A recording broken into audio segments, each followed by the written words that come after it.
Magandang tanghali po sa inyong lahat. Tayo po ay manananghalian. Ito ang aking ulam ngayong tanghali. Mabilis na luto kasi nagsundo pa ako sa school. Yan lang po ang aking ulam ngayon. Sausawan na kamatis, pritong daing, tuyo at mangga na hiniwa. Yan lang po ang aking pananghalian. Kain po tayo ngayong tanghali. So, grabe ang ano ko ngayon, pagod kasi nagsundo pa ako galing sa school. Kaya ito na lang mabilis ko niluto. Kaya kakain po tayo ngayong tanghali. Yan po ang ating ulam ngayon. Tara po, kain po tayo. Mas masarap to kasi daing na alumahan. Yan. Ayan po, ayan o, ayan o. Yan. Yan, tapos may sapsap. Yan, tsaka may tuyo. Yan po ang ating sausawa ngayong tanghali. Mangga at saka kanin. Kain po tayo, tara. Pananghalian na.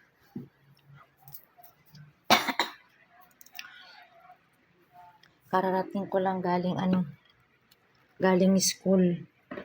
Nagsundo ako ng Jurakis, yung aking apo na pumapasok.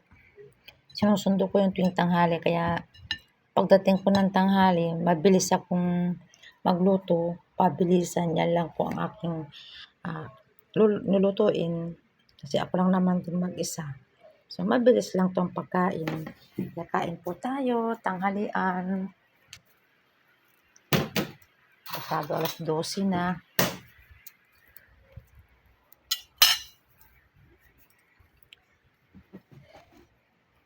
Alam nyo, napakasarap ng daing neto. Galing sa probinsya to. Binigay lang sa akin.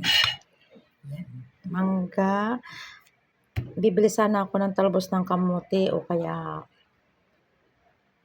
yung okra o kaya talong. Hindi na ako nakabili kasi tanghali na. Nagsundo pa ako ng estudyante ko. Galing pa ako sa may pinuntan pa ako kanina.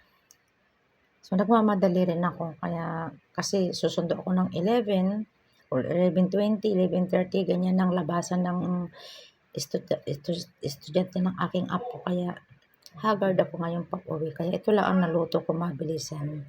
Thank you guys. Salamat po sa ating lahat sa mga pagkain. So, bago natin kainin, siyempre, pagpray muna natin ang pagkain ito. Panginoon at aming Diyos, maraming salamat sa pagkain ito, Lord, na hinapag mo ngayong araw na ito. Salamat po sa kalakasang kalusugan, nagbibigay sa amin sa literal na pagkain. Salamat sa iyo, Panginoon, sa mga biyaya mo sa tanghaling ito, Lord God. Maraming salamat at sa iyo lamang papuri ang pasalamat sa pangalan ni Jesus. Amen. Tara, kain na tayo po.